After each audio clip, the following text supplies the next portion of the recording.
Orion is the avatar of the elven god of the hunt, Kurnos. His essence is tied to the seasons. Every winter he throws himself onto a burning pyre, committing suicide until the coming spring, where he arises anew from the wood, horn at the ready to call the next wild hunt into action. Each year, those elves considered the strongest, fastest, and wisest offer themselves up as candidates to potentially be sacrificed in a ritual where Ariel sculpts the new Orion from both the flesh of the chosen elf and the ashes of the previous Orion. Each successive Orion must contend with the spirit of Kurnos and the spirits of those elves sacrificed through the ages. So it is very important that each chosen ASRAI be sound and strong of mind and soul to maintain his identity and sanity through the tangle of consciousness. There are many outside forces who would seek to interrupt or influence this important ritual, as it does seem to be a linchpin of ASRAI aggression and military power.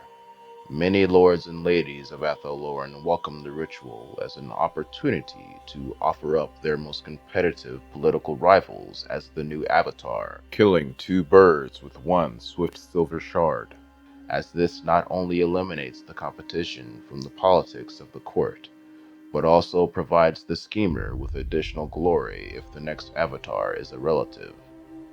The Dark Elves and High Elves both have tried to prevent Orion's birth.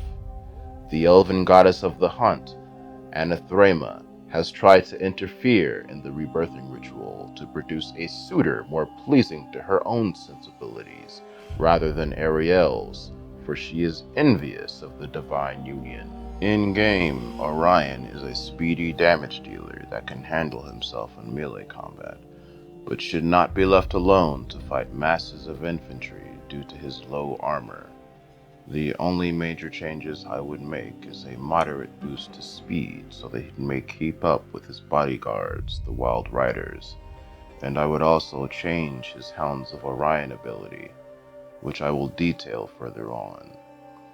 The Cloak of Isha is a leafy garment woven right before Orion's rebirth each spring by Queen Ariel herself.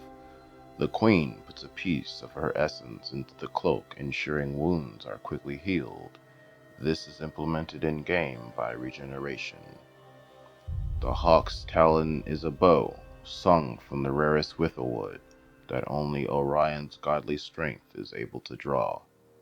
The bombardment spell it is represented by in-game is fine, save for the lack of animation on Orion's part upon use, especially considering the bow and arrows are present on his model, yet never used. Another armament Orion received as a gift from Isha is his Spear of Kurnos. This weapon was made from a birch growing within Isha's garden and is enchanted to grow back any damage as a tree would. It also magically returns to the owner upon hitting its target. The large and powerful nature of the spear means it functions as a bolt thrower within the incredibly strong hands of someone like Orion. And in-game, Orion's basic ranged attack does tend to skewer multiple opponents in a row. As the spear is his basic ranged attack, it also endlessly teleports back into his hand after being thrown to represent the returning enchantment. The Horn of the Wild Hunt is the oldest Wood Elf artifact. The legends say Kurnos gifted this horn to early elves to separate them from the beasts of the field, imbuing them with the god's boundless determination. This item increases the leadership and melee defense of those affected. Orion is always accompanied in battle by two forest spirits who always take the shape of two slender, lithe, savage hounds. In its current gameplay form, the Hounds of Orion is a mid-tier vortex spell. Why not change it to a summon reminiscent of Kemler's Krell? Make them two models with stats comparable to White Lions, but with the Forest Spirit rule. As Orion is somewhat squishy, giving him a summon provides a substantial but penetrable buffer to beef him up. Durthu, eldest of the Treeman Ancients, was the elder to forge the union between elf and forest spirit, and was the most eager proponent of the alliance in the beginning. As the centuries rolled by, and the elves were corrupted time and again by their pursuit of power, or by their unwillingness to cut off from the outside world, Durthu grew hateful and bitter. He has seen all Treeman elders save for himself driven mad or killed, mostly by the enemies of the Wood Elves. These losses have taken their toll on the once loving, good-natured spirit. His lamentations of despair are so great, so anguish-filled, they not only manifest as fell whispers within his dreams, but also as forest spirits with physical form. In Total War, the spell is a magic missile. I would change this spell to a summon that creates a unique regiment of renowned flying version of spites that I will detail later in sections of the video. I am inspired by 6th edition's description of a particular group of spites under the same name. This unique regiment of renowned version will also cause terror in addition to the effects listed later on. The great elven blacksmith Daith has forged a sword so Durthu may hone his black rage into a defensive instrument rather than taking vengeance on the Wood Elf allies he now resents but relies on for survival. He can use spells from the lore of beasts, making him a more offensive option than the everyday ancient treeman who utilizes the lore of life. Like all forest spirits, Durthu is vulnerable to fire, but he is still a solid fighter. If Orion is a paragon of the Wood Elves in their most ideal form, Ariel is the humanoid manifestation of the forest itself. Her aspect is both beautiful and terrible, presenting as an elf woman, twice again as large, adorned with iridescent scales of green covering an ethereal body that streams off into nothingness, leaving behind a trail of magical residue on the ground in her wake. From her face extend long moth-like antennae. Growing from her back are 4 magnificent wings reminiscent of a moth or butterfly. Upon these glorious appendages are strange markings called the eyes and spirals of Isha. Imagine a wizard that flies like a butterfly, whose spells sting like a Japanese hornet. And that's Ariel, powerful and pretty in equal measures. Her wings could give Ariel flight. Currently, Total War has no flying single-entity humanoids, but it sure would be cool once they work out the awkward animations. Malagor, Kimlor, Morgiana LaFay, Spellslinger, Spells, Necros, Thoriel, and others. Much more. The wing markings could translate to Ariel causing terror as she did on tabletop. Ariel is described as attacking enemies who approach too closely with a fell scream so piercing and loud it stuns and kills the target, their ears and eyes bleeding as they fall to the ground. Her kill animations should show her literally shouting infantry into bits. She had an ability called Earthbind, where the vines and branches of the forest would ensnare and entangle those enemies trying to approach her, as she is the forest personified. Could translate to a charge debuff when enemies get close, the same way it did on tabletop. The Wood Elves revere and love their Mage Queen, so her presence inspires fearlessness. This is the aura of the Fey Queen, and should provide a passive area of effect immunity to psychology buff in Total War. The Heartstone of Athel Loren is a physical manifestation of Ariel's connection to the forests, and it offers her protection from hostile magics. On tabletop, this increased Ariel's resistance to spells, and any spellcaster whose spell was nullified by the ability had to take a leadership test where if they failed, they would forget the spell and have their magic level reduced for the rest of the game. In Total War, this ability should be represented as a magical resistance buff that also reduces the opponent's winds of magic when any spellcasting unit routs. Ariel's Blessing is a simple regeneration and resurrection spell. Damage is healed and lives are restored. The Wand of Witch Elm is a long staff, gnarled and twisted, cut from an elm tree, known for drawing magic from inside the earth and storing it within its bark. This property results in a staff inlaid with centuries of magical energy. Only a mage as skilled as Ariel could safely wield the Wand of Witch Elm's brimming power. On tabletop, this allowed the Mage Queen to cast spells without using power cards. In Total War, it could give Ariel additional winds of magic. Acorns from the Oak of Ages are incredibly powerful artifacts, so full of the wind of Jiran that, when dropped from the oak's stout branches onto the forest floor, they instantly grow into oak tree saplings. Ariel always keeps one of these on her person. She is powerful enough to direct the acorn's energies into transforming a portion of the map into forest terrain, with accompanying benefits to the ASRAI and deficits for the enemy.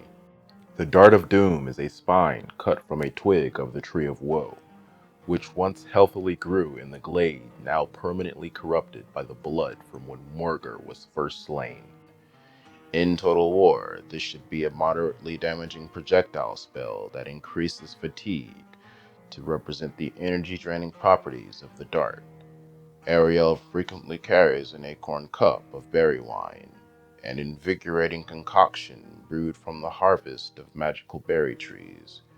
Should be an instant one-time use spell that heals a considerable amount of HP. Ariel, being known as the Mage Queen, should come with an additional lore of magic missing from the tabletop, called the Lore of Athel Loren. This lore was all about using the forest to your advantage and misleading the opponent with illusion.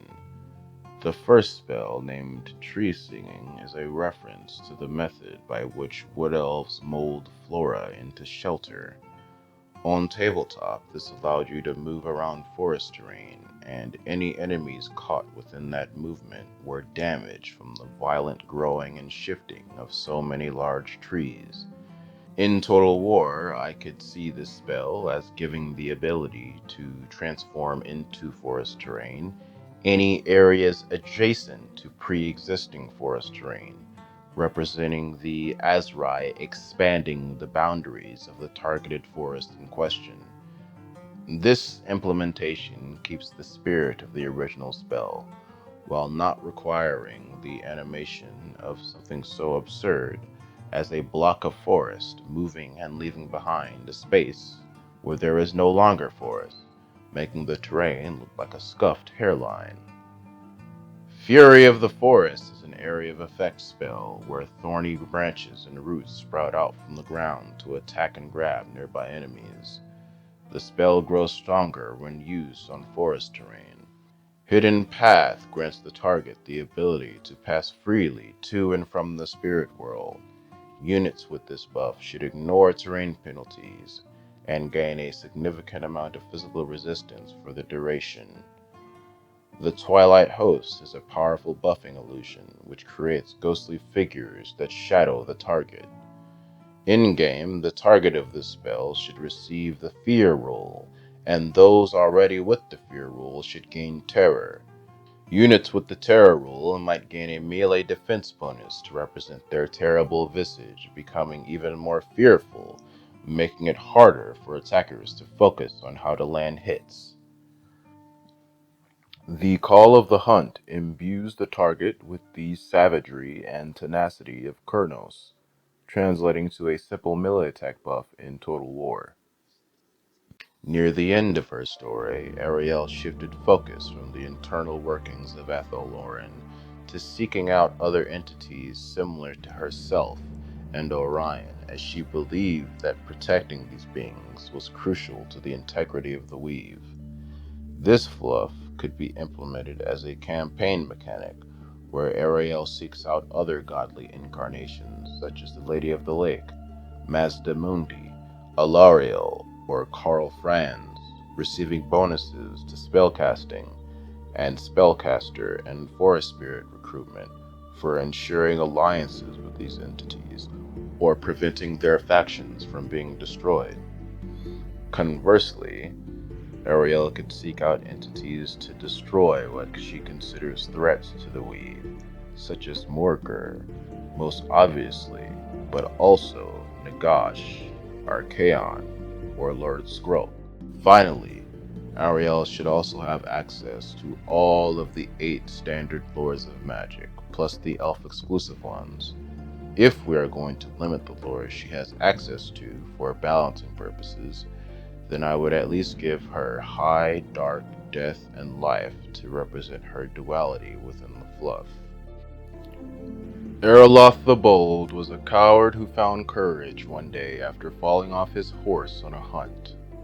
When he arose, he discovered the recently breaking dawn had turned back into a crescent moon night, and he saw a fair elven maiden being threatened by a 4-armed demon.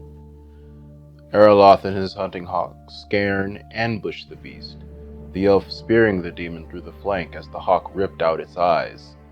Erloth thrust the killing blow into the demon's heart and soon realized that the elven maiden that he had saved was actually a goddess.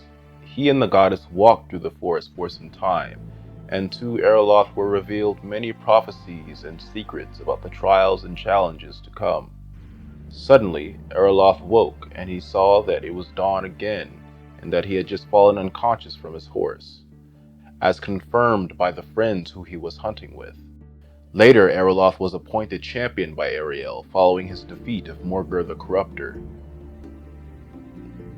Implement this guy as a beefier Glade Lord with a special attack against single entities that sends his hawk Scairn after the target and temporarily decreases their melee attack and melee defense. He should also have a ward save representing his blessing from encountering the goddess Lilith, and high leadership to represent the divine courage that spawned the nickname the Bold. On the campaign map, Erloth could function pretty interestingly if we factored in his position as Lord of the Kingsglade. He could play some factor in deciding which lords are turned into Orion each winter, and depending on the lord that is sacrificed, you will get a different version of Orion, because in the lore, Orion's personality does tend to vary depending on the most recent elven highborn that was sacrificed. Dryad, known as the Briar Maven of Woe, is ancient enough to remember the days of Athel Loren before the arrival of the elves. These memories, combined with the untold damage the forest has suffered through the millennia, have even further embittered a spirit many remember to have already been malevolent.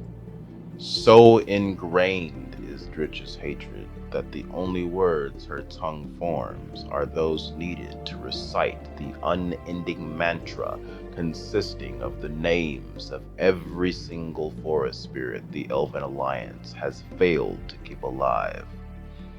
And it is indeed unending, for every day more spirits fall, whether to the corruption from where Morgur's blood was spilled, or to the hordes of beastmen, greenskins, skaven, and men Athel Loren constantly finds itself at odds with.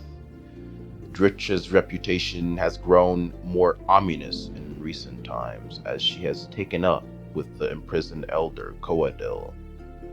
For these two malevolent spirits who have made common cause is worrying, and even more so are Dryad's various exploits since that alliance was formed.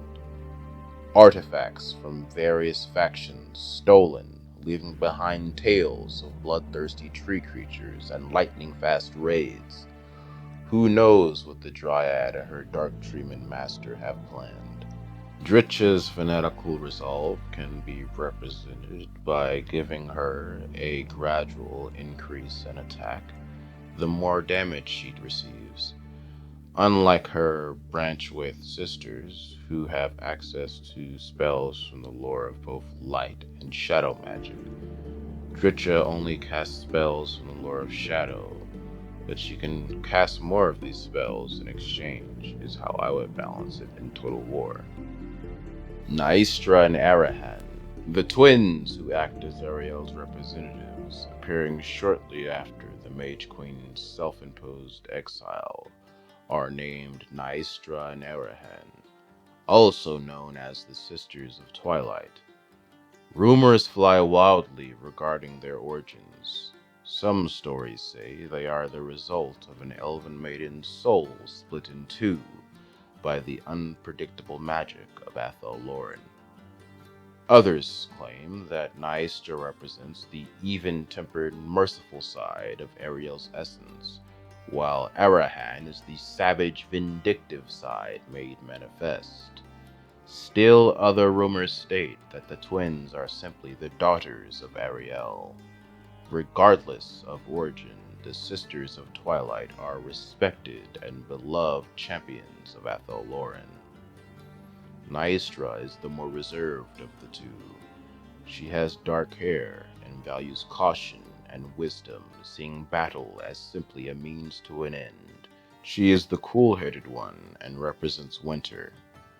Arahan, with her bright blonde mane, is brash and boisterous, reveling in the violence of battle, and embodies summer. Their equipment has been smithed within the Forge of Starlight, as the blacksmith Dave has ever doted upon them as if they were his own nieces. Their bows and ammunition, in particular, were crafted by Dave to match each sister's unique fighting style and personality. The shots from Naistra's Talon of Dawn are searing beams of radiant fire, taking the shape of massive bolts rather than mere arrows. Furthermore, the bow has been enchanted to harvest energy from the souls liberated by the weapon's shots to heal Naistra of any damage the recently deceased inflicted upon her before dying. In-game, this weapon should fire powerful long-range armor-piercing shots with magical and fire damage. Implement the healing by adding regeneration while in combat, or a periodic heal that triggers every certain number of kills. Arahan's Talon of Dusk uses arrows crafted from the ground-up husks of the most hateful dryads in the Wildwood after they've died. When fired, the shaft splinters before devastating the target in a hail of poisonous, razor-sharp spines. It should be implemented in-game as a short-range, multi-shot weapon, effective at taking out masses of unarmored infantry while inflicting the poison debuff. To incorporate both sisters' ammunition types, simply give them the same toggle as Eagle Claw bolt throwers. The toggle button would only be necessary when the sisters are mounted. Their conjoined destiny prevents a twin from dying so long as the other survives within a moderate time frame. Arahan and her reckless nature have found this ability particularly useful. The sister often throws herself into situations that could mean certain death, such as the belly of a gorgon or the center of a cloud of dark magic, only to emerge unscathed moments later to the immense dismay of the would-be victor. Luckily, Naistra fights on just as fiercely when Arahan throws her life away, aware that her survival will eventually bring the sister back to life. To implement this strange rule in Total War, make unmounted Naistra and Arahan separate legendary heroes that must be taken together. When one dies, a timer counts down. Once the timer reaches 0 and the remaining sister is alive, the other one is resurrected. It would take a bit of army selection screen programming to implement, but should be doable. I would also give a small chance for one sister to survive if they are mounted and hit points reach 0. If the sister survives, the same countdown starts until the second sister is revived, but the mount stays dead and the sisters must continue on foot.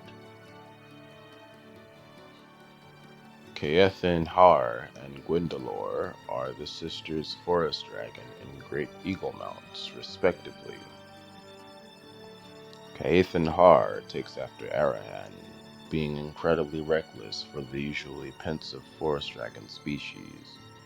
Give him Rampage to match this fluff, and to balance, having the sisters' powerful projectiles combined with the might of a dragon.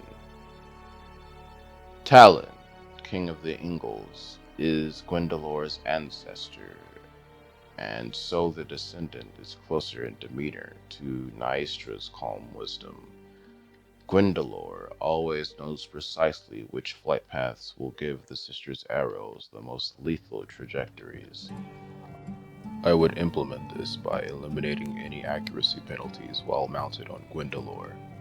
Firing while moving, from behind terrain, at targets blocked by terrain, or while at low vigor, should be just as effective as when firing normally. Where other mages direct their focus towards harnessing energy generated from beasts, flora, or the elements, Naeth directs her efforts towards the mastery of divination. By cutting enchanted wooden rods from certain trees and tuning her senses and spirit towards the flow of magic through these rods, she can detect where in the earth pool vast deposits of magical radiation. She then uses this rod of divination to channel this magic to nearby spellcasters, supplementing their magical reserves. Naeth also uses these rods to divine the best way to deal with incoming hardship and advise prominent lords and ladies of the best way to proceed in ruling their realm or leading their armies. This ability's function in Total War would be as a beefier arcane conduit, encouraging players to take Spellsingers, Shadow Dancers, and Sisters of the Thorn with Naeth. Sometimes waystones are erected above these magical earthbound veins to direct the area's arcane energies, and dozens of these stones form a network, and it is through this network that the ever-expanding borders of Athel Loren are maintained and the forests prevented from spreading into lands that would sicken and pollute them. I could see this piece of fluff being translated into Naeth being able to summon waystones once per battle, reducing the winds of magic for nearby enemy spellcasters and increasing their miscast chance, while increasing the damage of spells for friendly magic users. Upon her shoulder is usually perched the owl Othu, who himself has some form of prescience, in addition to unnaturally sharp eyes, even for a bird of prey. This should be a passive that increases melee attack and missile accuracy for the nearby units, as well as a summon similar to the Falconer ability that we described earlier. The lords and ladies of Athel Loren rule from their verdant halls using power derived from a mixture of status and competence. The 12 realms each have their ruler, and unlike the customs of Ulthuan and the High Elven brethren that live there, the status and rank of Highborn ASRAI is not determined by gender necessarily. The sons and daughters of a lord are equally likely to receive inheritance of position and power, depending on who was born first. In fact, those families whose reverence of Mage Queen Ariel borders on zealotry will often favor the woman of the family for successions of power. Particularly skilled children will also often be considered before their elder siblings, or even before other candidates who already have a more notable rank. In this way, the most competent elves, more often than not, tend to rise to the rank of lords. And if one of these leaders should prove inadequate, the cultural shame is often great enough such that said leader will depart on a self-imposed exile, traveling among the wild, untended paths of Athel Loren. Oftentimes, these outcasts and fallen lords return days later, with the features of one who has aged for centuries. Or they will return centuries later, as hale and comely as the day they left. A few of these exiles, having learned hard lessons while lost in time, come home filled with renewed purpose. Many will gravitate towards a kindred, which is a term defining a particular tribal group's lifestyle, whether it be the hedonism, dancing rituals, and malicious pranks of the war dancers, or the Waywatchers' solemn sojourn of solitude as the forest sentinels. In a manner similar to the various vampire lord bloodlines in Total War, kindred should be an option in customizing your glade lords and captains to suit your anticipated combat situation. In fact, I believe all generic faction lords, such as Old Bloods, Dread Lords, and Dwarf Lords, should be customizable to an extent, or at least have variants to represent the variety of weapons and equipment and training they had on tabletop. War Dancer kindreds, or kindreds of Kadath, are a cult dedicated to the elven god Loic, a deity of tricks, dancing, and laughter. The word Kadath means grace, power, and star music. Highborns adhering to this lifestyle are called Feastmasters, Blade Singers, Death Dancers, and Shadow Dancers of Loic. This should give Glade Lords and Captains immunity to psychology, armor piercing, and talismanic tattoos for a melee powerhouse of a lord. The kindreds of Selethoi, or the Eternal Kindreds, have proven their resilience and reliability time and time again when it comes to defending Athel Loren during the winter. The name Selethoi comes from the root word Sarathai, which means unyielding defiance. This should give the Glade Lord or Captain missile resistance and additional melee defense. Altar Kindreds, or Kindreds of Lithe Corn, ape the characteristics of the beasts who live in Athel Loren. They are a lonesome bunch, preferring the company of other Alterkin to any other ASRAI. Lithe Cor's etymology lies in the elven root word Lathain, meaning storm, wrath, and light rain that induces sleep, as well as being another name for the elven hunter god, Kurnos. This should increase the melee attack and speed of a Glade Lord or Captain. Kindreds of Arahane, also known as Scout Kindreds, include those referred to as Wayfarers, Sentinels, and Hawkeyes. The word Arahane evolved from Arhane, which is another elven root word, and it means shadows, night, stealth, secrets, and perfidiousness. They are the eyes and ears of the ASRAI, warning of danger before it arrives, and advising of the best places to strike and the easiest weaknesses to exploit. Gives Glade Lords and Captains increased speed and range. The Wild Riders who form Orion's hunting guard are the Kindreds of Oryar, and comprising this group are the Pyre Wardens, the Spears of Kurnos, and the Brethren of Orion. Oryar is a word from the elven root word Orior, which means blood and birth. These Glade Lords and Captains receive the Forest Spirit rule. Waywatcher kindreds of the Kindreds of Nimwraith are known as Wood Haunters, Patch Watchers, Shadow Striders, and Mistwalkers. The name Nimwraith evolved from the elven root word Menaith, meaning skill in arms, spirituality, or the lost way. Glade Lords and Captains from this kindred receive Master Ambusher. Kindreds of Yanela, or the Glamourweave kindreds, are a minor sect of spellsingers whose purpose is maintenance of the weave within Athel Loren. Another responsibility they fulfill is being elves' ambassadors to the more powerful forest spirits. Those called Shapers, Tree Singers, Skein Weavers, Shadow Walkers, Changelings, Wood Seers, Grovekin, and Wood Shapers are members of this kindred, and their namesake Yanela comes from the elven root word Yinlui, which means balance, harmony, and chaos. Spellweavers and Spellsingers of this kindred receive the Forest Spirit rule. At a battle's beginning, it falls to the Glade Lords who carry on the ASRAI tradition and shoot the first arrow of the battle towards the heart of the enemy general to signal the attack. The last bit of lore manifested on tabletop via the general's sniping ability, Arrow of Kurnos.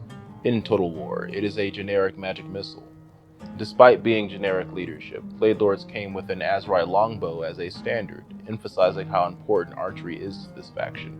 In addition to the light armor and hand weapon they also came with, Glade Lords could pick either an ASRAI spear, an additional hand weapon, or a great weapon.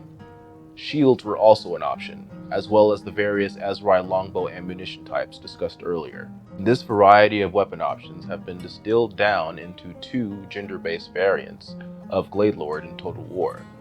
Both Glade Lords have ASRAI longbows and melee weapons, but the female version has abilities focused around improving range capabilities, while the male sitters close quarters combat.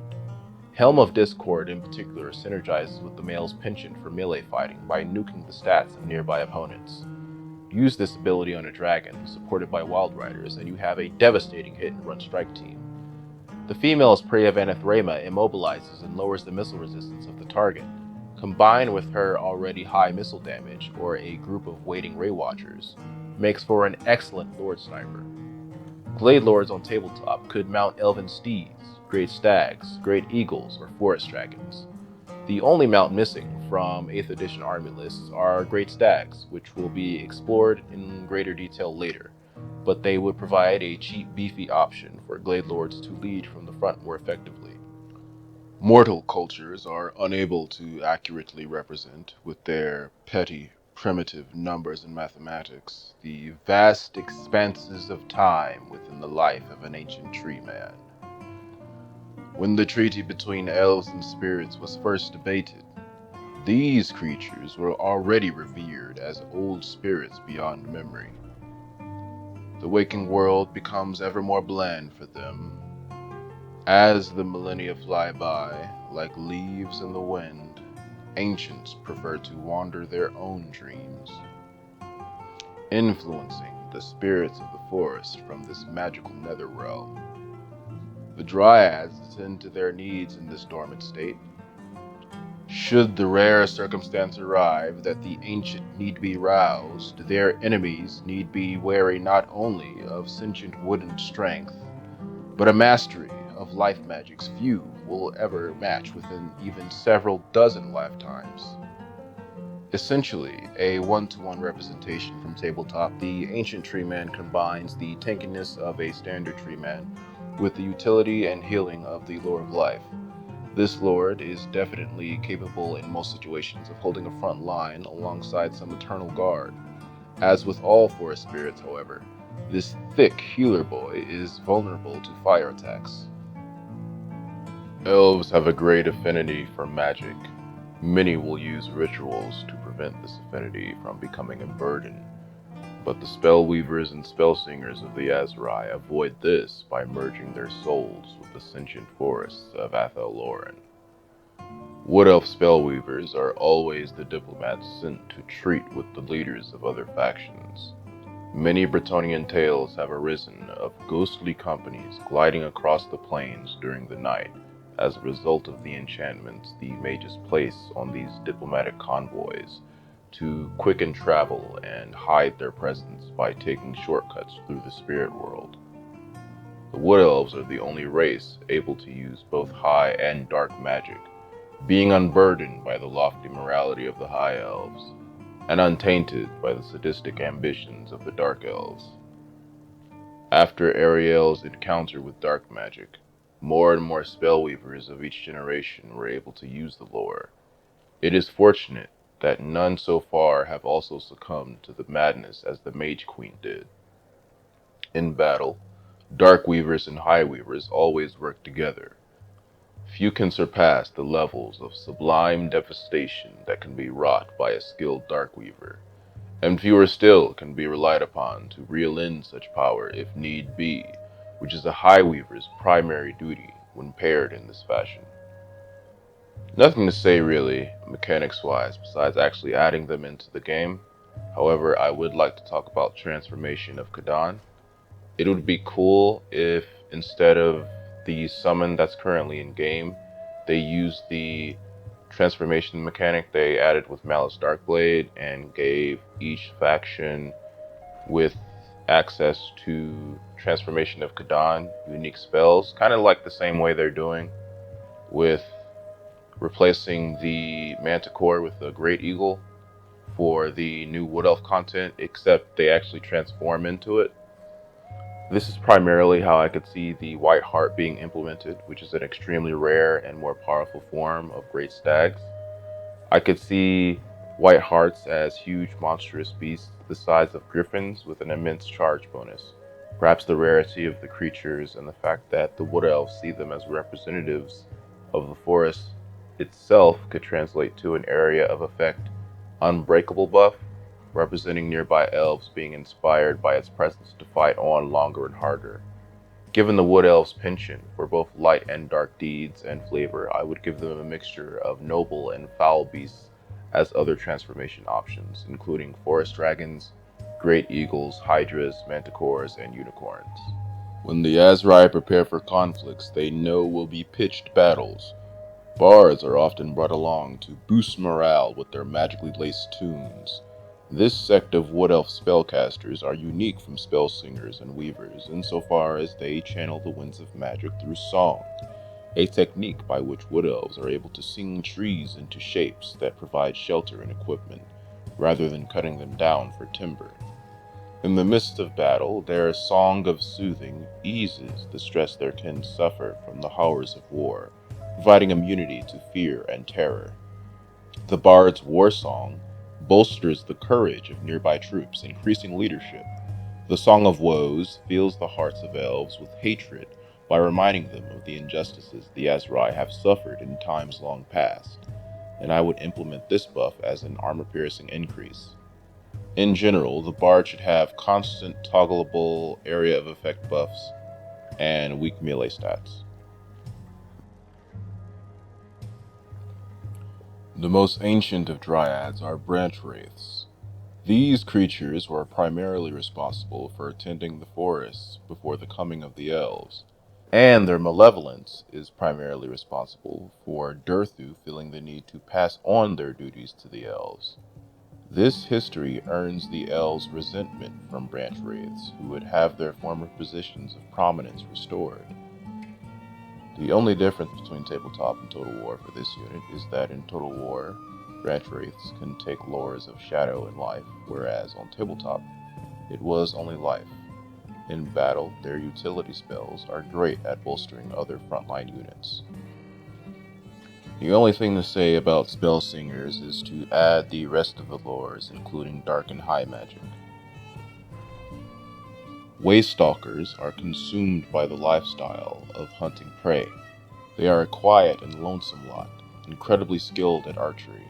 Shooting a minuscule target amongst the seething tides of battle takes little to no effort for them. The same way their skill sets them apart from most, Waystalkers choose to eschew social mingling, preferring to stand apart, as they feel more at home in the forest on the hunt. In Total War, this hero is valuable as a leadership or monster sniper. The ability, Arrow of Kurnos, does good splash damage against groups of infantry. Glade Captains are the less prestigious version of the Lord, and they could provide a cheap frontline anchor with his armor and leadership. To contrast from the Glade Lords, give her an ASRAI spear and a shield for anti-large. Alternatively, this could be an opportunity to provide armor piercing, missing through much of the elven leadership, by giving her a great weapon. This counters factions such as the dwarves, who specialize in fielding masses of heavily armored troops. Trickster god Loek's priests are shadow dancers. These are the fastest and most clever of the war dancers, and they display this deft quickness on and off the battlefield by blade and deception alike. Being particularly prone to wanderlust, even amongst the wandering war dancers, shadow dancers know the paths of Athel Loren better than anyone else. They are among the few who tread the Dreaming Wood, also known as Athel Kalin, without fear or doubt. The wandering tricksters are also adept at magical illusions, using spells to distract the foe from defending against their already baffling flurry of attacks. If added from the tabletop, this hero would be a stronger single-entity version of War Dancers plus the Lore of Shadows. Currently, the various War Dance options from Tabletop are split into different units in Total War, each with one dance. The Shadow Dancer should have access to all four and be able to toggle between them at will. An anti-infantry damage dealer with access to utility spells and switchable buffs would be fun. None know the true beginnings of the elusive and enigmatic Zsuth race. They could be a spin-off of the Lizardman race, but only Slan mage priests know for sure. While magic comes to the elves naturally, this is degrees of magnitude more true for the Zsuths. They sacrifice versatility for intensity, and an innate connection to the wind of Gyran. The elves actively seek out the reclusive Zsuths for their deep knowledge of the lore of life, even though finding the creatures is incredibly difficult within their woodland homes. Unwelcome visitors to these glades will encounter roots and brush actively writhing and wrapping in a hostile fashion to entrap them. And if the Zsuth decides to reveal themselves, the unfortunate guest will also likely be crushed by the great life staves they carry. On Tabletop, this style of combat was represented by the ability Master of the Vengeful Forest. essentially worsening the forest terrain penalties any nearby enemies suffer. This beast could make for an extremely interesting and versatile unit, filling quite a few holes in the ASRAI's roster. For one, he is a total beefcake, with high hit points and the scaly skin rule for obvious reasons. He is a lizard, after all. Secondly, this provides yet another avenue for much needed non-magical wood elf armor piercing. Those giant sky staves they carry are definitely pulverizing most armors. Furthermore, these potent melee capabilities come alongside a mastery of life magic and potentially Athel Loren magic, two lores with incredible defensive potential. Lastly, the unique ability to worsen forest terrain penalties would make this behemoth a total nightmare to fight within the trees. As if that isn't enough, Creative Assembly could represent their reptilian heritage by adding a rampage mechanic rather than routing. He would become a line holder to end all line holders, with plenty of utility to boot. During the war in heaven between the gods of the elven pantheon, Cain was thrown into the mortal realms by the Dark Prince. Though Slaanesh emerged victorious, Cain, the god of murder and sacrifice, was able to inflict a grievous wound upon Slaanesh's face that has still not healed all these millions of years later. The shard of Cain's blade that was nicked off in that battle fell to Malice as well, and landed in Athel Loren. Daith worked this divine shard to form the spine of his weapon, now called Daith's Reaper. In Total War, this increases armor piercing and melee attack. The Bow of Loren. When the elves crossed land and sea via the world routes to assault Morathi's fortress of Grond, Ariel came close to death when a dark elf assassin attempted to gouge her heart out. She was saved by an arrow shot, swift and true, from the archer Galed, who served in the family of Lady Morgalla. Ariel was magnanimous in her response, offering Galed a hair from her divine mane, which he promptly used as a drawstring for his longbow, forever transforming the weapon into a mighty artifact. This weapon increases missile damage in Total War.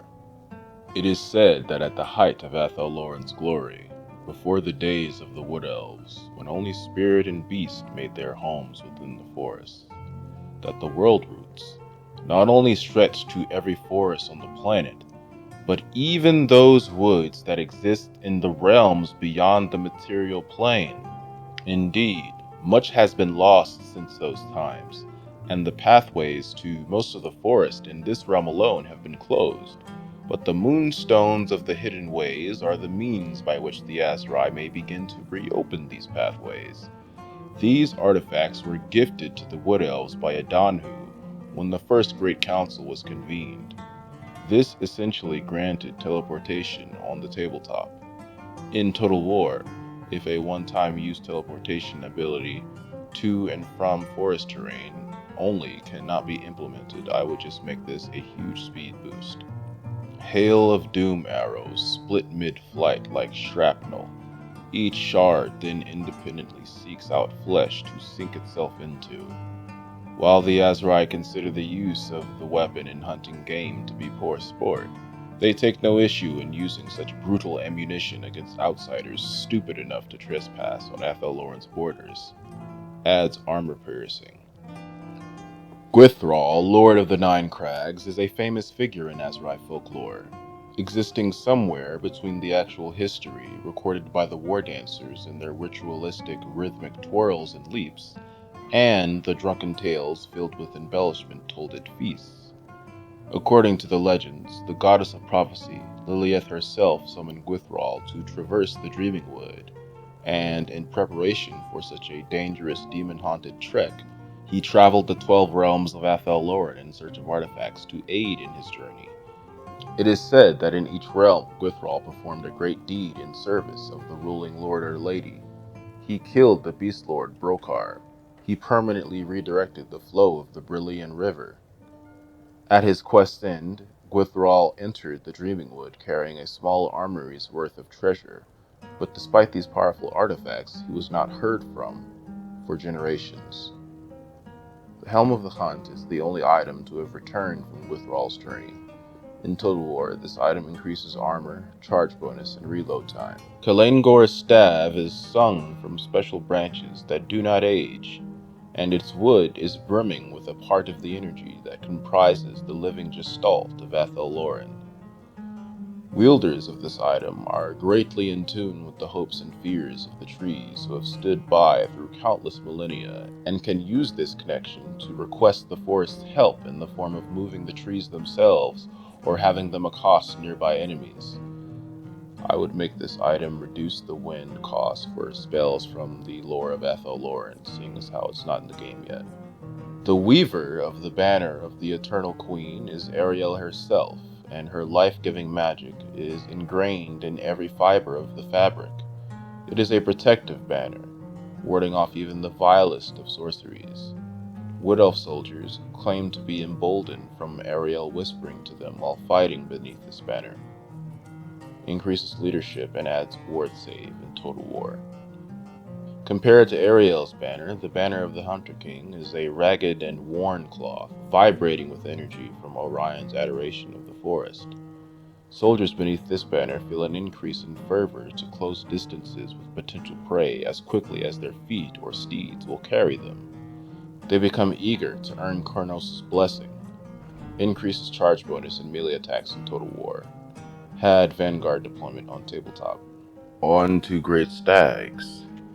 These majestic beasts represent the soul of the forest, and are of even greater rarity and significance than unicorns to the ASRAI. As great stags are forest spirits attuned to the consciousness of all living things within Athel Loren, they often appear to the ASRAI before ominous times to bear the boldest of elves upon their backs to meet the foe at galloping speeds. Or they may present themselves during important celebrations to express the forest's pleasure. Their presence in battle is a terrible thing to behold. These moose-sized beasts with antlers wreathed in fey fire. White hearts are rarer versions of great stags. They have silky white pelts and never age or die from growing old. These are so seldom seen that the elves believe there is only ever one of them at a time. The stags could be implemented as a monstrous cavalry mount with a high charge bonus due to their fairy flame antlers and the forest spirit rule. They should be slower than steeds of Kurnos and Isha, but faster than demigryphs with less survivability in sustained melee combat, with an anti-infantry bonus instead of anti-large. Make White Hearts an even higher charge bonus option for Transformation of Kadan instead of as units and mounts to represent their rarity. A unicorn's form is magnificent, their pelts glossy pearl and sheen. Constant puffs of steam drift from their muzzle, their horns long and spiraling. These horns are highly sought after for their magical properties, but it is hard for poachers to attain one. The equine creatures often lure greedy Bretonnian hunters deep into Athel Loren, staying just out of grasp the entire trek, before disappearing near a glade full of vicious spites, or the lair of a feral, starving beast, leaving the poacher to be consumed by the forest before they can slaughter and dress down the unicorn.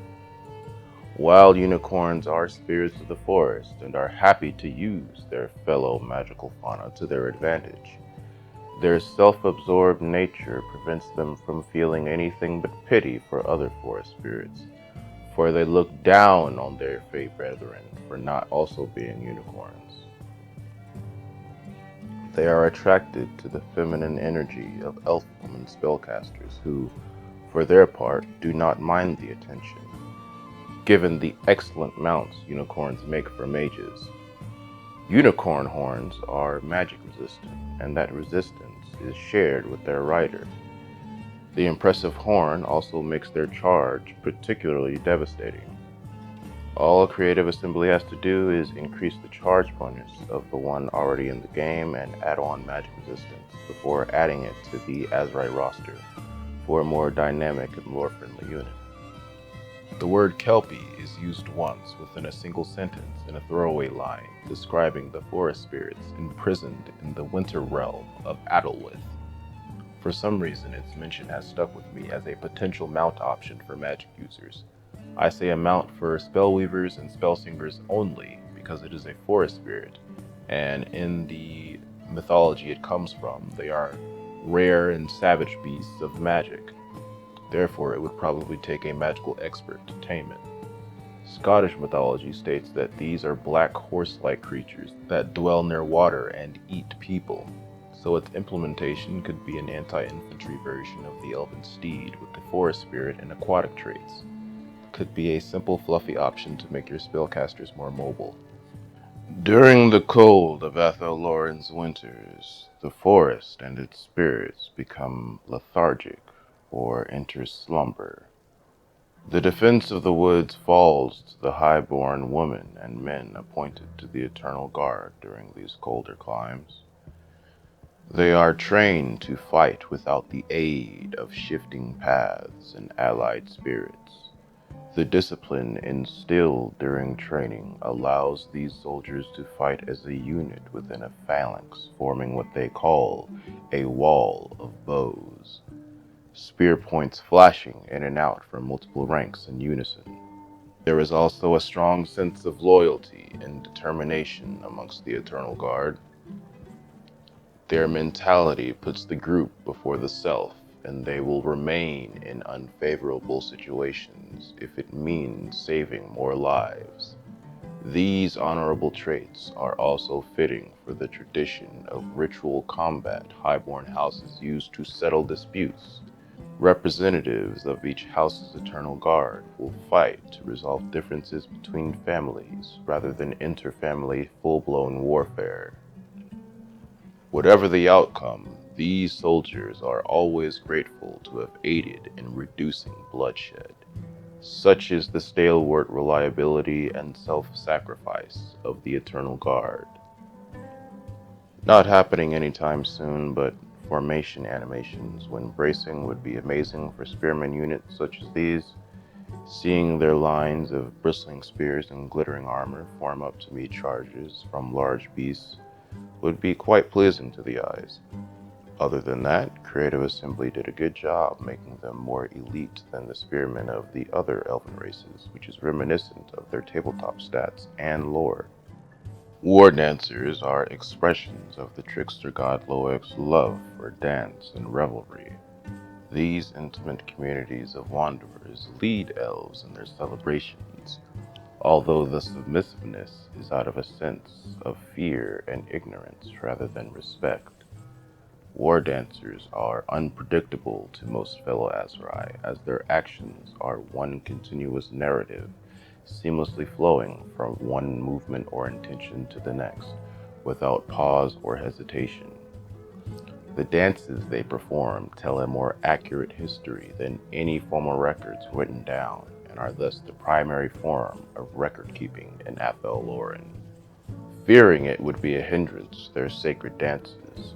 War dancers wear no armor, seeking protection from talismanic tattoos instead. Through these markings on their body and the movement of their limbs, war dancers seek to embody the soul of monsters and heroes through the ages, forever preserved in the sway of elven hips. In battle, these great feats of acrobatics are put to excellent use, flipping away 1 second only to spin around into a lethal blow landed the next, forever dancing to a tune only they can hear. The 3 dances you could toggle through on tabletop for various bonuses have been split into 3 units of war dancers, each having a single dance, 1 dual hand weapons variant, 1 ASRAI Spears variant, and 1 ASRAI Spears Regiment of Renown variant. Wouldn't change much about these. War dancers have low armor and thus work well supported by Eternal Guard who will soak up damage better. Otherwise, they are excellent at chewing up most infantry easily and have a high speed, so can be an alternative to cavalry for chasing down fleeing units. They also have an ability that trades offense for defense, so activate this if they are outnumbered by inferior infantry. Even as the millennia roll by since the first Great Council, many forest spirits remain resentful towards all elves, regardless of the practicality of their alliance, or the elven blood shed in protecting Athel Loren. Given the opportunity, these spiteful entities would torture to death any elf within reach. Therefore, these spirits are corralled into the wildwood and kept there with waystones. When some great tree man manages to damage the waystone barrier, it falls upon the wildwood rangers to guard the breach from hostile escaping spirits, while spellweavers repair the gap. This requires not only vigilance and readiness, for these breaches occur often, but also vigilance and awareness due to the tendency of forest spirits to shapeshift, seduce, and deceive. The spirit may take forms terrifying unto madness or deceptively innocent. These potential encounters require a complete mastery of emotion in rangers, not often seen amongst other elves, who regard them as a dour folk. Such a joyless, difficult responsibility is probably the reason that many wildwood rangers have a personal stake in the position due to losing a loved one to malevolent spirits, rather than volunteering because the job description is appealing. This dedication extends to adjoining armies bound for battle. This group is bound to no lord, so when wildwood rangers join a war host, it is not for duty or glory for that matter.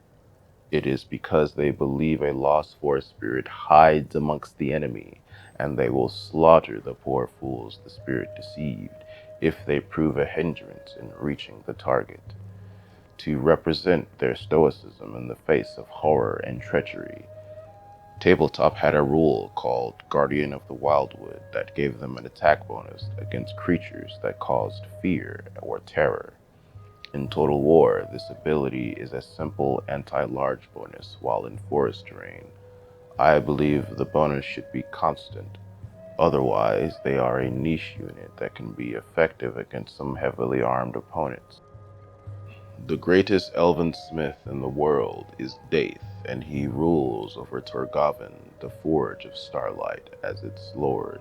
It would stand to reason that this legendary blacksmith would have guards protecting his armory, which is sure to be brimming with powerful enchanted artifacts and equipment. It also stands to reason that these guards would be extremely well equipped compared to the rest of the mostly lightly armored wood elves. I see Guardians of the Starlight Forge as heavily armored versions of Wildwood Rangers, with the highest armor rating the Wood Elves can field, with a healthy dose of armor piercing as well, to represent Daith equipping his boys with the best arms and armor elven smithing can create. I would not add magic damage, so these units are a clear counter to the dwarves, but they should be the most expensive infantry in the roster to balance a major Wood Elf weakness being nullified. Archery for the Wood Elves is both a survival tool and a weapon, so every ASRAI is taught to wield a bow as soon as he or she is able to hold one. When that elf comes of age, they are inducted into their household's glade guard. These soldiers are responsible for patrolling sections of the forest with their kin bands and raising the alarm should they spot intruders, who oftentimes die before they sense anything is awry. The glade guard hold the elven smith god Vol in particularly favorable regard, as a quiver full of arrows, each painstakingly crafted to strike true, is extremely valuable, and each guard crafts their own arrows. The bows are crafted from laminated wood stripped from rare trees. The bowstrings are woven from the hair of elven maidens. The fletching is chosen from the feathers of predatory birds such as owls, falcons, and shrikes to ensure accurate flight. The arrowheads are precisely shaped from copper, obsidian, and flint. Among the arrows of each quiver is a special flint arrow named the Maker's Tear. They represent the tears Val sheds upon his forge from forcing himself to make common cause with the fellow god, Cain, who crippled and blinded him. These flint arrows are reserved for the most dangerous foes, as they are divinely dedicated and thus hold religious significance. In battle, Glade Guard make up the core of ASRAI troops and are expected to follow the general's orders, but are still allowed a great deal of freedom in movement, positioning, and target acquisition.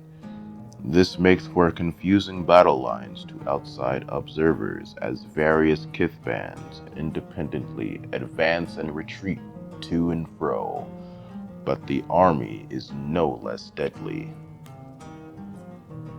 Deepwood scouts patrol areas of Athel Loren considered too dangerous for mere glade guard.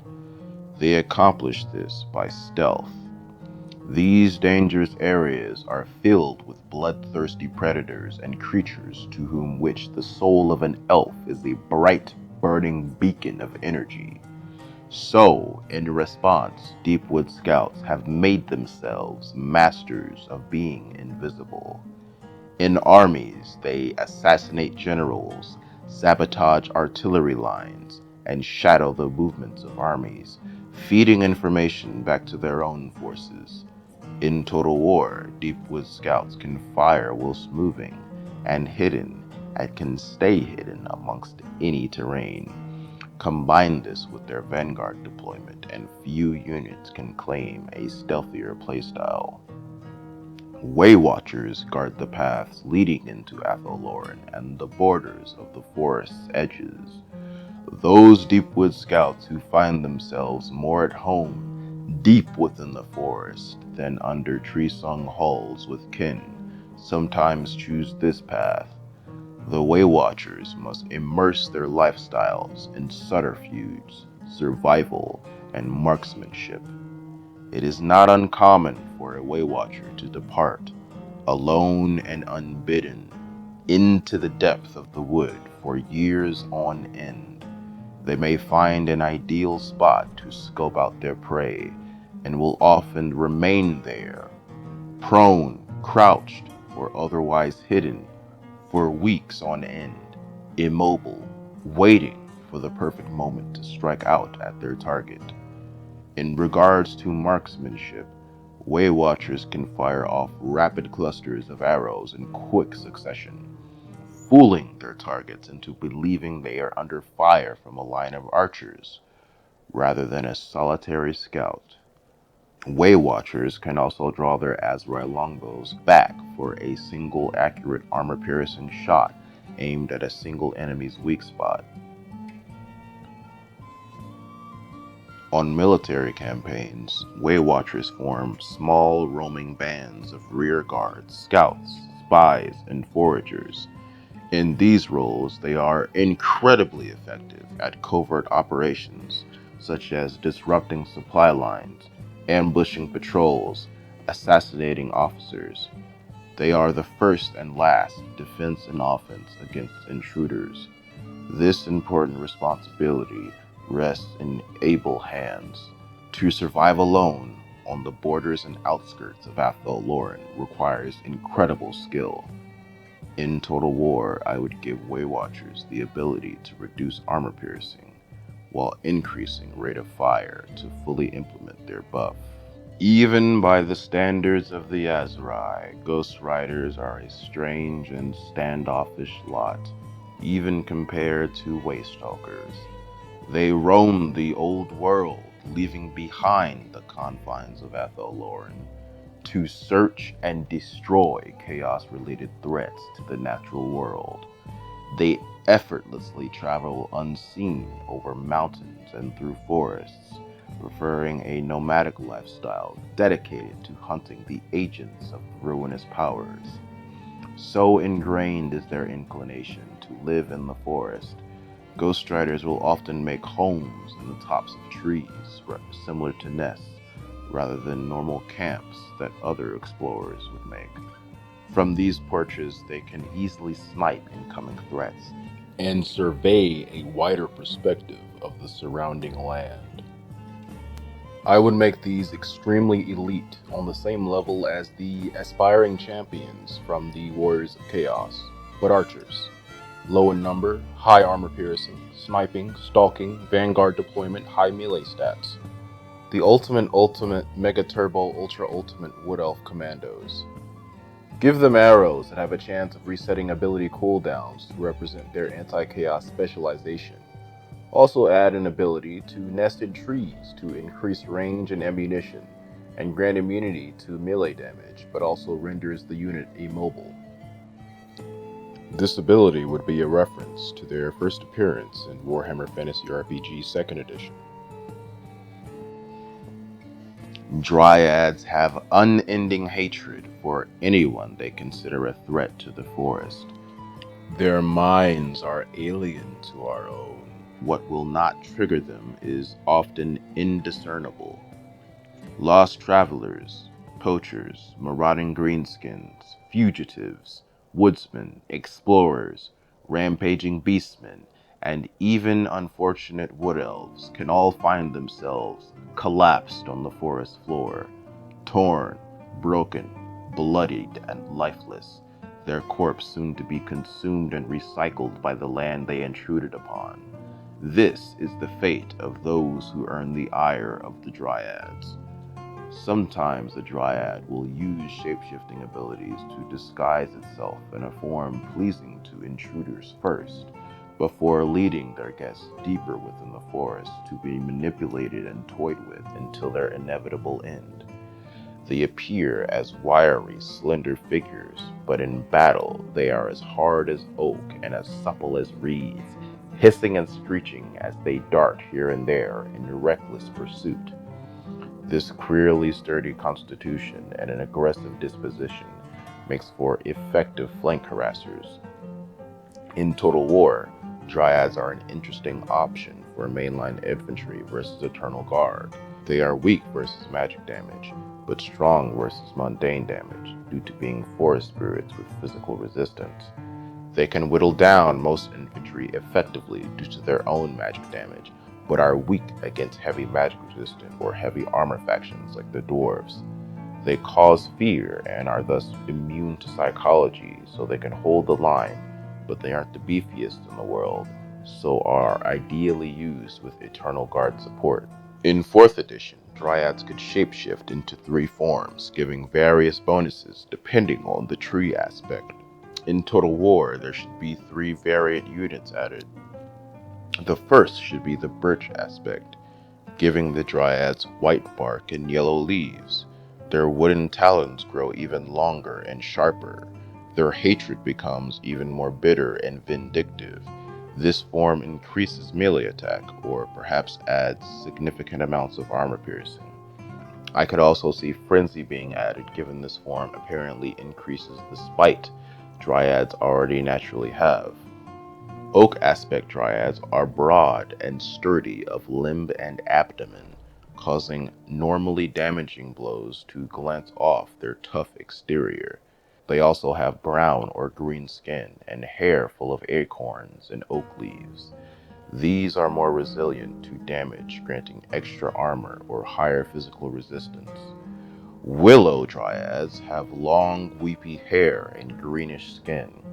They also have extending, entangling fingers which they use to wrap around the weapons of enemies, entrapping them before they strike true.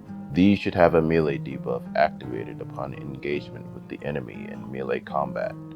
In the lore, the deceptive and seducing nature of their shapeshifting abilities are always emphasized but never manifested in tabletop or Total War as a mechanic. It would be cool if they could actually disguise themselves as another unit within your army, or maybe even an enemy unit. It should be made easy for lightly experienced players to recognize a transformed unit of Dryads for balance. Naiads are described in the lore as blue-skinned, shape-shifting, water-dwelling spirits. I could see them implemented as a more utility-oriented alternative to dryads, with the ethereal and aquatic traits to represent them being made of water, on top of them being forest spirits. Most wood elves who die within Athel Loren renounce their identities upon perishing, becoming one with the weave to prevent their souls from being eaten by Slaanesh. ASRAI, with stronger attachments to life, enshroud their souls within deadwood, becoming treekin. In this form, treekin are able to protect in death what they once loved in life. The physicality such an action creates, however, is a mockery of the form of men and women, as if someone with blurred vision and frail hands tried to carve a doll from bark with a dull knife. Their limbs are twisted, their features blocky, and their personalities muted. At rest, their former life force is unrecognizable, being silent, immobile husks until someone arouses them. They use brutish, clumsy blows from gnarled fists and stout trunk legs to bludgeon the foe into pulp. Those seeking to retaliate against such a creature will be hard-pressed to even inflict pain upon a body made of deadwood. While most Treekin's memories of their past lives are too muddy for specifics, there are notable exceptions. Ironbark was an elf torched to death by daemonettes of Slaanesh. They even cursed him so that he would remember his pain in the spirit world. In the end, this resentful memory allowed his new Treekin body to track down and avenge himself upon the demonettes responsible, and he now rules over the same groves he lorded over in life. Despite the dulled senses and memories of most Treekin, their souls are still in tune with the will of the forest. Hundreds of Treekin will suddenly awake and leave the vigil of guarding the places where their memories and life were created, to defend Athel Loren as a whole if the forest is under threat. And when Orion's horn sounds out through the wood, many Treekin will obey the call of the wild hunt. These units are the perfect taints. They don't do a lot of damage because they don't need to. Their high armor and high physical resistance is enough to hold the enemy off long enough for other units to inflict their own damage, unless of course the enemy uses magic or fire damage. It'd be cool if Creative Assembly could add in those kind of smaller versions of Treemen in Age of Sigmar that wield great bows sometimes. They would basically be a nice anti-everything unit, almost identical to Ushabti with great bows, being anti-everything, armor-piercing day ruiners from afar, but unbreakable with the forest spirit rule, magic damage, and faster because they are wood elves after all. And they would probably have to be more expensive because that's basically an artillery unit, and if you're going to give wood elves artillery, then they should pay a price. So that's my idea for adding in the Kurnoth hunters. They could call them lesser treemen, I guess. The most powerful spirits in Athel Loren can bind themselves to trees. They may walk like a woman, or man, or even speak in booming, cracking baritones akin to splitting bark. But it is sap, not blood, that flows through the resulting treeman's veins. They grow bush and foliage where there should be hair, knolls and hollows where there should be eyes, razor-sharp twigs instead of fingers. Becoming such a being is not an action to be taken lightly, as the connection between tree and spirit will not be severed until death. But there are benefits. The spirit now has control over quite the formidable form. Towering gnarled limbs and a broad wood-stout physicality can sweep aside entire regiments and effortlessly crush individual soldiers. Hollows within its bark will suddenly crack open during combat, swallowing whole a surprised attacker, whose corpse will provide vital nutrients to the treemen for many years, as the weave intends. These wooden colossi are even known to compete in strength with forest dragons. Multitudes of more diminutive spirits often live within and around the body of a tree man, who welcome their presence and have a general appreciation for all smaller forms of life, so long as they are friendly to the forest in return. Compared to their smaller dryad kin, treemen have a warmer disposition, perhaps a wisdom gained from the longer amounts of time required for a spirit to become powerful enough to possess a tree. Treeman destroyers. Now, having a treeman variant throw boulders, two tower style, is the only way I see to add siege engines, quote unquote, to the Wood Elves while maintaining the flavor of the faction. As the treemen are walking trees, perhaps this variant could have a deployment mode. It roots itself into the ground, becoming immobile, but gains an increase in range and ammunition. To help balance this niche being filled, I would give these units half the ammunition of a Cygor, meaning the Wood Elves are still among the weakest artillery factions in the game, second perhaps only to Norska. Treemen Guardians. Now, the final Treemen variant I could see being added is one with archers riding the Treeman. Wood Elf siege towers in Total War are functionally identical to that of other races, even though they have a nice reskin. However, the lore states that Wood Elves do ride actual treemen when assaulting castles. When they get close to the walls, the Wood Elves hop right on across from treeman's shoulder to ramparts. So this unit would basically do just that and would be able to go toe to toe with archers on the wall and would provide, in regular battles, a nice, archery platform, in a manner similar to the Stegodons with the skinks with blowpipes on the Howdah, or the mammoth with the javelin throwers for Norska. The smallest of the forest spirits that inhabit Athel Loren are spites, and they manifest in all manner of shapes.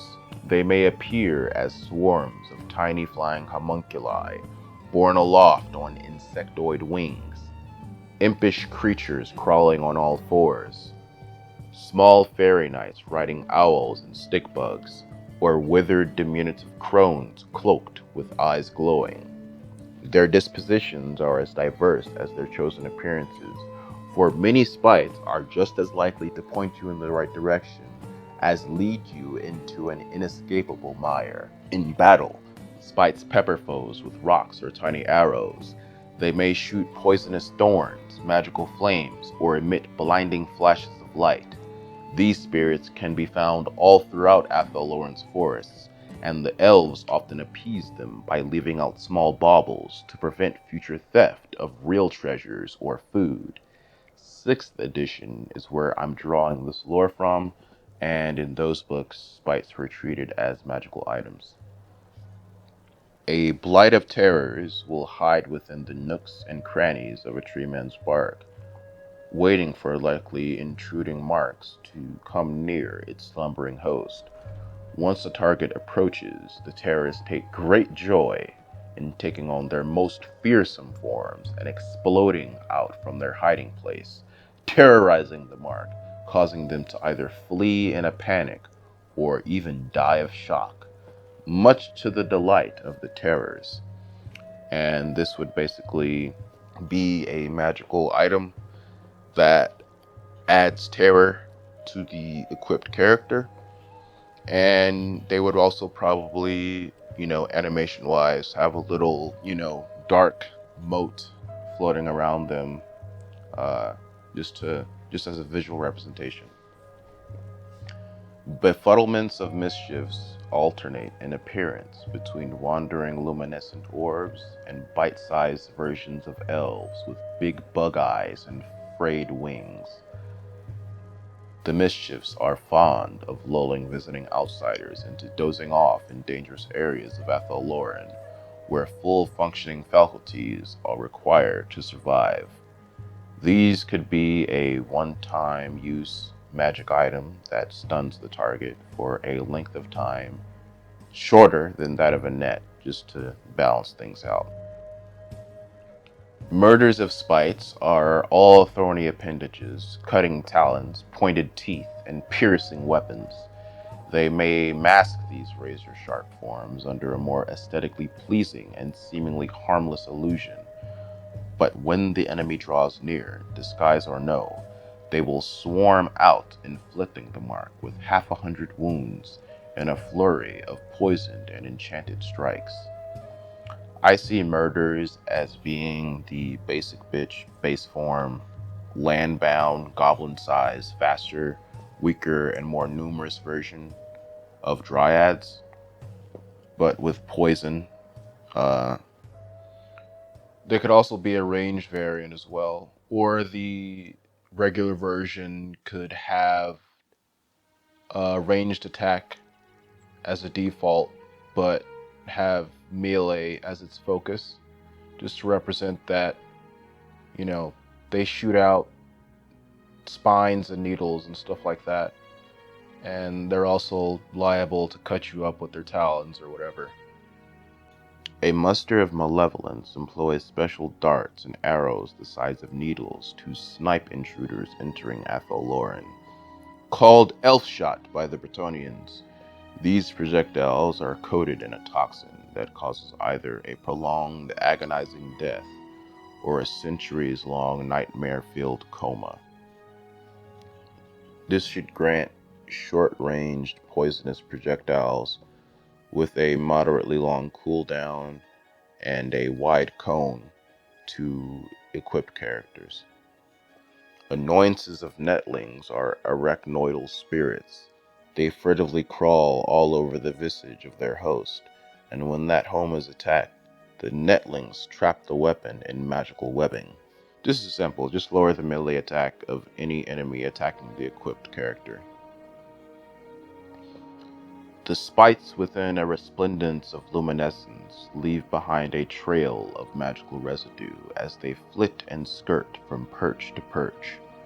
Weapons touched by this residue are bestowed a minor enchantment that harms creatures of magic. This just grants magic damage to the equipped character. The appearance of 3 shriveled crones with manes of twig and leaf, crimson-eyed ravens perched upon their shoulders, or a trio of women representing the life cycle of femininity, a small girl, a lovely woman, and a wizened matriarch. These lamentations of despair are omens signifying death. I'd like to see these as a weak summon that gains an absurd amount of extra damage when attacking routing enemies, because basically these appear whenever someone is about to die.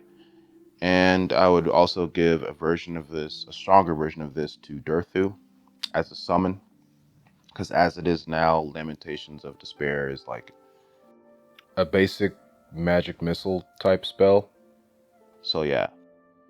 Amorphous, multicolored miasmas of light are the forms clusters of radiance choose to assume. They hover about millennia-old trees and are loath to show themselves to even their ASRAI allies. Radiance siphon off any nearby magic, infuriating spellcasters in proximity. This gives chance to miscast with regular spells and increase overcast miscast chance. A pageant of shrikes will often transform into a troop of small figures with red caps, mounted on stag beetles, ravens, and stick bugs, in humorous imitation of knightly orders. They may also appear as pixies or luminescent-eyed owls, and in battle, they attack with pinpoint strikes at vital organs and vulnerable areas such as eyes or major arteries. These could be a flying version of the spites from earlier that are an actual unit. The murder of spites. This could be the flying version of the murder of spites. These are a pageant of shrikes, and they will basically be flying, because like I said, they're mounted on stag beetles and flying stick bugs and ravens, and they would basically be a weaker, faster, more numerous version of harpies, with armor piercing to represent their small size and focus on attacking weak points. And they could also have a range variant, or they could just have range as a default, but also be pretty good in melee. The forest of Athel Loren is as alive as any walking, talking elf, and will defend itself when under attack if no nearby wood elves or forest spirits are available. This often takes the form of the forest deliberately becoming untraversable, trapping intruders so they die of exposure and starvation, or guiding them down paths that lead to dangerous terrain, such as quicksand pits or poisonous bramble patches.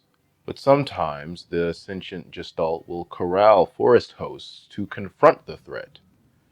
Forest hosts are swarms of woodland critters, including squirrels, rabbits, raccoons, and foxes, who will harass and harangue the intruders until more powerful allies can be summoned. Flights of carnivorous birds will also answer Athel Loren's call to defense, peppering the enemy with talon and beak from the countless predatorial dives of owls, hawks, raptors, eagles, shrikes, and falcons. If swarms are ever added to Total War, these would clearly have to be the fastest of them all, being the Wood Elf variant. They would also have the Forest Rider trait.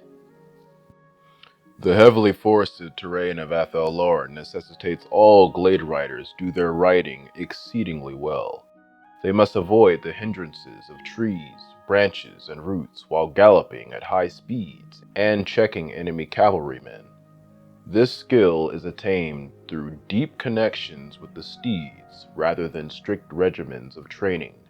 Instead of being conditioned to follow orders, rider and mount think as one during battle, which makes for impressive reaction times and jaw-dropping feats of cavalrymanship. In Total War, Glade Riders perform the role of light cavalry well, having the greatest range out of any missile cavalry in the game, and decent melee stats, perfect for hitting and running. Wild Riders are Orion's hunting bodyguards. Each one is imbued with enough of Orion's essence to transform them into something beyond mere elves. Their aspect is savage and ancient.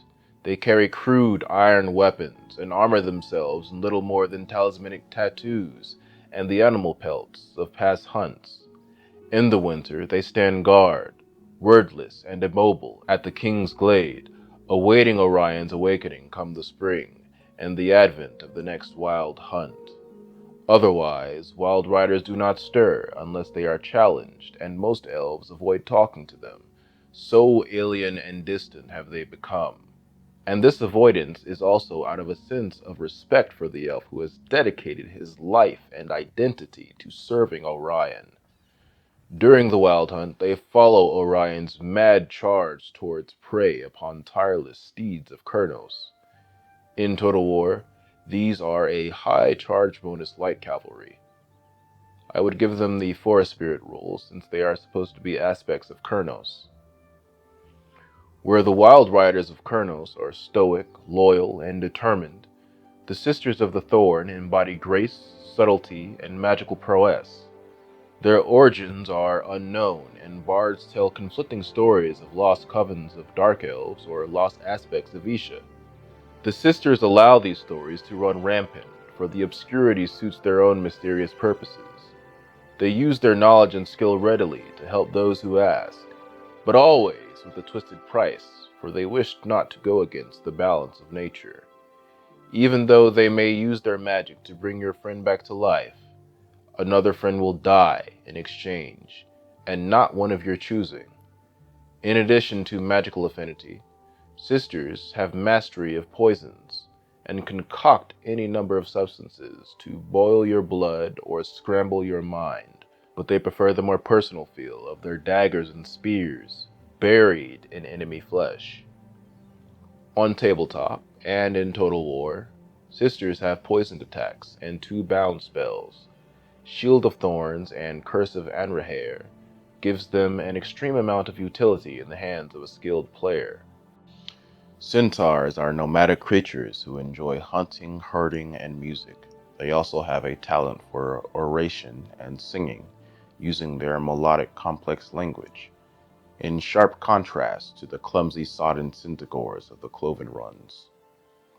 It makes sense then, given these common interests and hobbies, that the centaurs were quite friendly with the elves in ancient times, and this is loreful.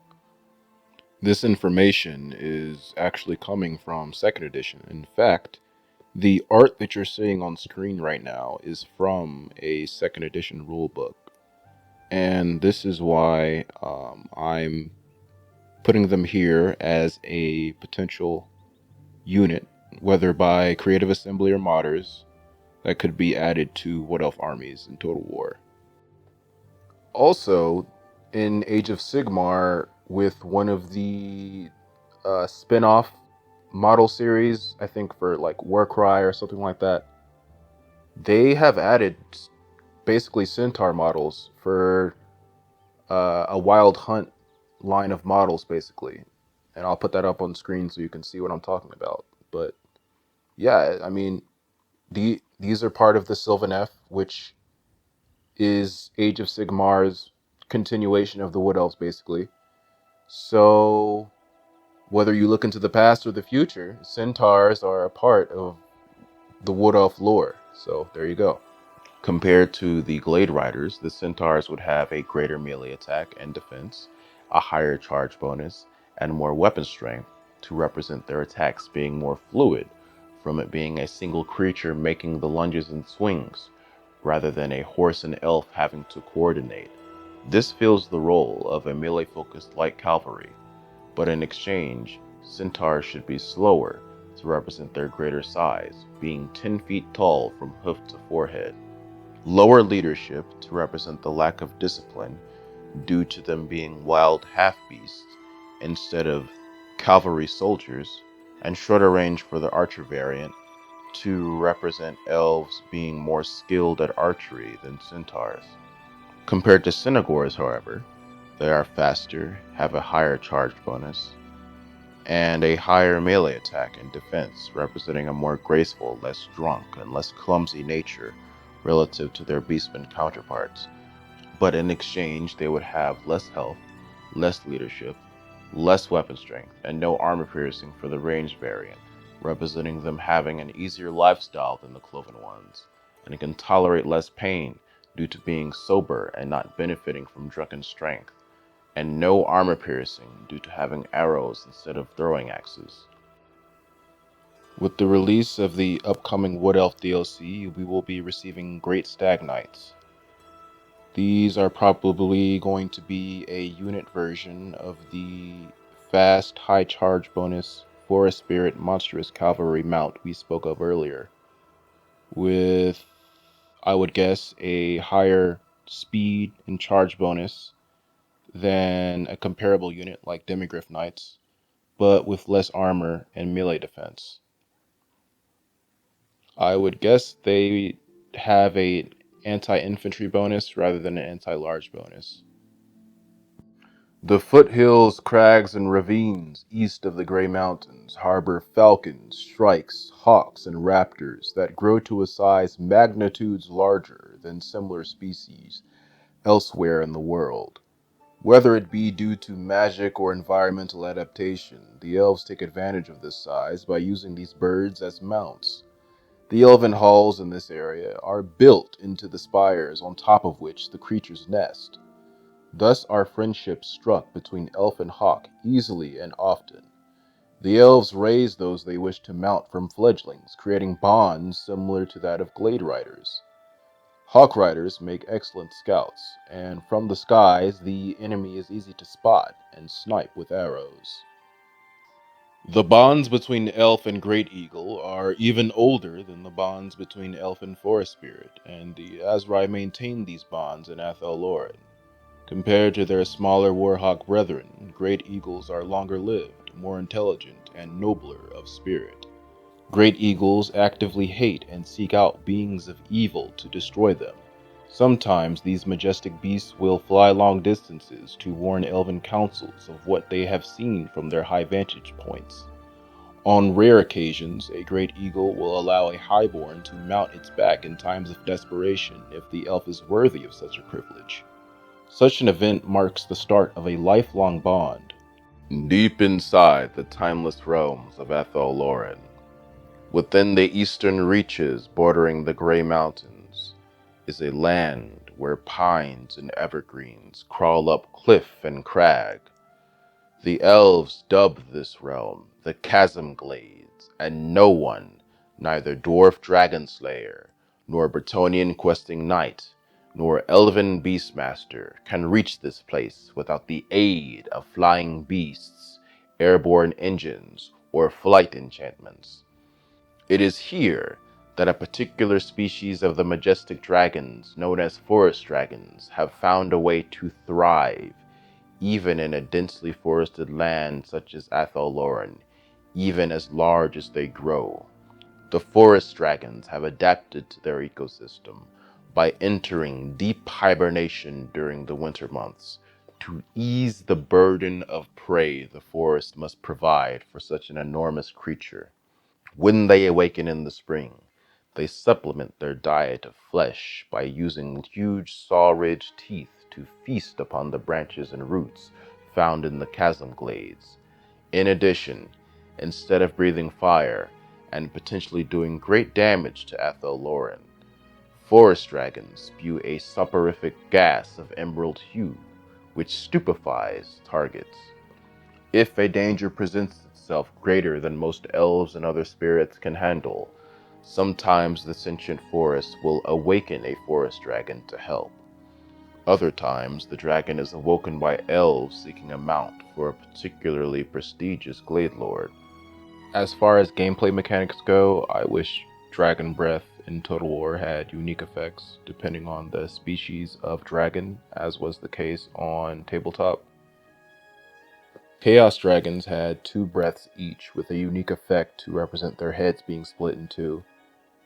Fire Breathers caused fear in war beasts and extra damage to units and buildings. Black Dragons had Noxious Breath that lowered combat abilities, and so on. For the Forest Dragon, it's a soporific breath that puts people to sleep, so it would probably have some kind of slowing or stunning effect.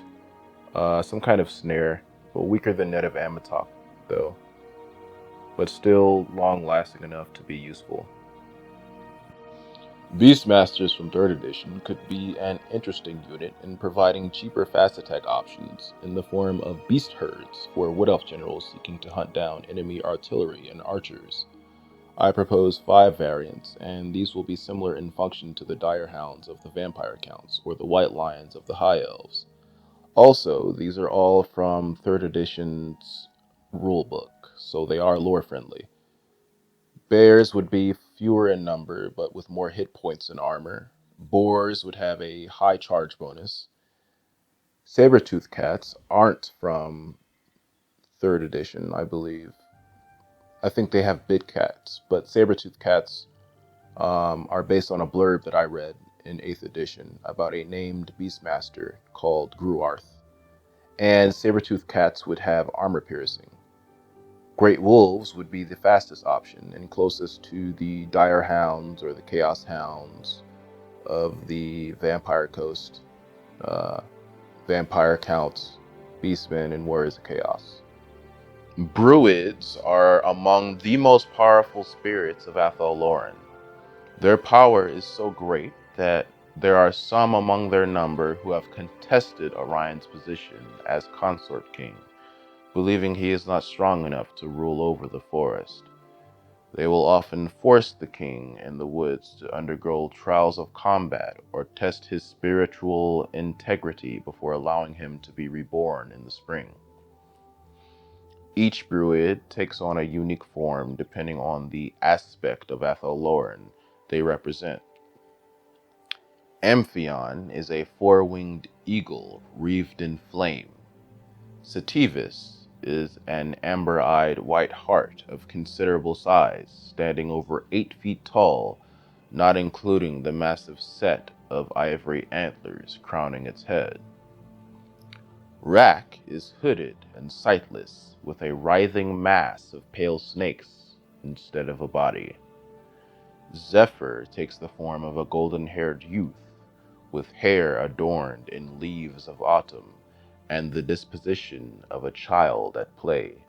Usnar is a colossal direwolf, whose pelt resembles the pearly sheen of a full moon. A bulbous squatting toad the size of a hill, with pale pink skin, mottled and warted, is the spirit Marula's chosen form. I picture Druids as single-entity, anti-large forest spirits, with no armor piercing to balance them against forest dragons. I would also make them ethereal to both distinguish them even further as tankier than forest dragons. And because in the books where they're mentioned, they exist mostly in the spirit world and within the hallucinations and visions of more material characters. And those are the Orion trilogy. I would also give them the ability to disguise themselves as another unit, whether it be a friendly unit of Glade Guard or an enemy hero, given their propensity for constantly shifting form in the novels. The best shot that I could see at Druids being implemented would be as regiments of renown, or maybe legendary heroes. Actually, legendary heroes would probably be better.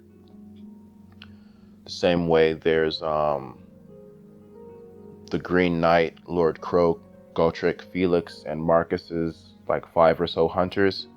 These could basically be actually Marcus's hunters is probably the best parallel for these, because there's like 5 of them and they're all completely different, and they would probably be campaign only unless you do custom battles. So yeah, implement these as legendary heroes in the same fashion as Marcus's hunters, make them extremely powerful, forest spirits, basically big animals for the most part. Some of them are like weird looking humanoids, but I think you get the picture.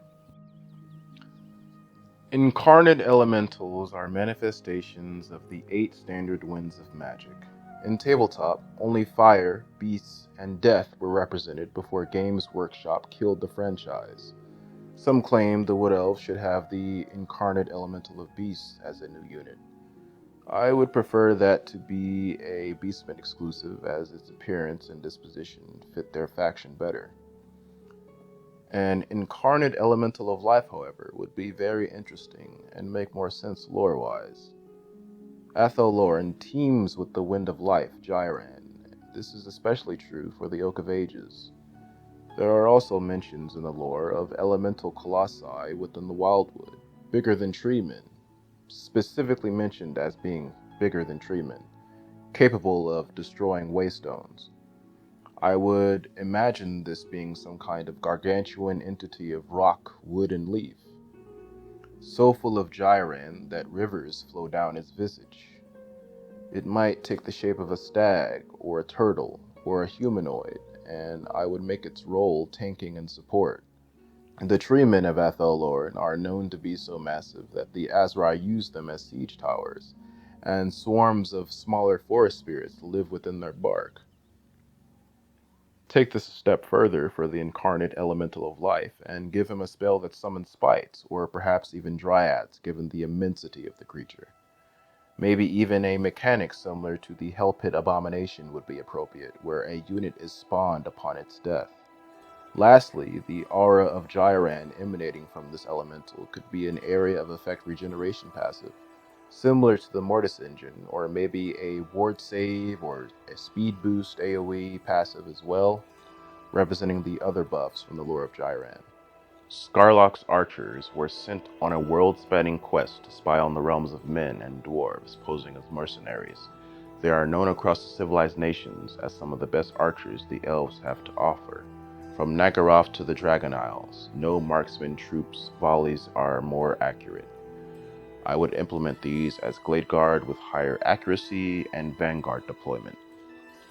Riders of the Horn could be an all-female version of Glade Riders, but on unicorns instead of elven steeds.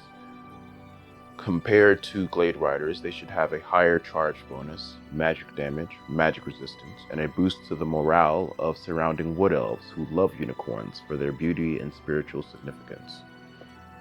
Pine Crag Rangers could be a Deepwood Scout regiment of renown, with an extremely long range to represent them operating around the sheer cliffs of Widrioth, having to make shots across mountain ranges, and using the local warhawks and great eagles to help identify targets from afar. On tabletop, there was a regiment of renown called the Wood of Duninsane, which is a reference to a line from Macbeth.